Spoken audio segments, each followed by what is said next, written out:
warbixin ay soo saartay xarunta monitorinka Europe ee maandooriyaha iyo qabatinka oo laga sameeyay 3 sano ee 2013 14 sidoo kale 15 ayaa lagu sheegay in koror uu ku yimid heerka dhimashada muqaadaraadka.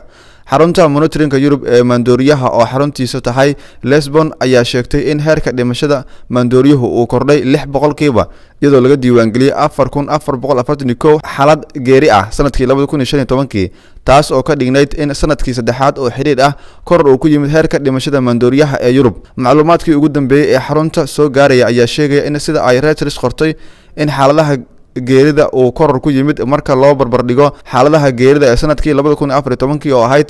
7950 2013 oo ahayd 7345 walxaha maandooriyaashaasi ah ee ugu badan waxaa ka mid ah morphine iyo heroin 81% oo dadka intooda badan u geeriyoodeen iyadoo sababta geeridani ay ahayd sida la sheegay qaadashada iyo dhaafsiinta xadka loogu talagalay. waxaase xusid mudan in hoos u dhac laga dareemay dhimashada muqaadaraadka ee sanadkii 2018 iyo sanadii 2012. xarunta ayaa ka digtay warbixin ay soo saartay talaadadii la soo dhaafay in geerida dhanka muqaadaraadku tahay tii ugu sareysay ee Europe iyadoo sababtana tahay in goobaha caafimaad aan durbaba la soo gaarsiin dadka xaaladu ay ku adkaato ama xilliyo dambe oo daroogadu dilootay la gaarsiiyo goobaha caafimaadka. heerka dhimashada muqaadaraadka Europe ayaa hooseysa marka loo eego tan Mareykanka oo sanadkii 2015 oo kaliya ay u geeriyoodeen ilaa 52,000 oo qof. warbixintan xarunta Europe ayaa lagu sheegay in celceliska dadka ragga daroogada u geeriyooday ay ahayd 38 halka dumarkuna ay ahaayeen ilaa 40.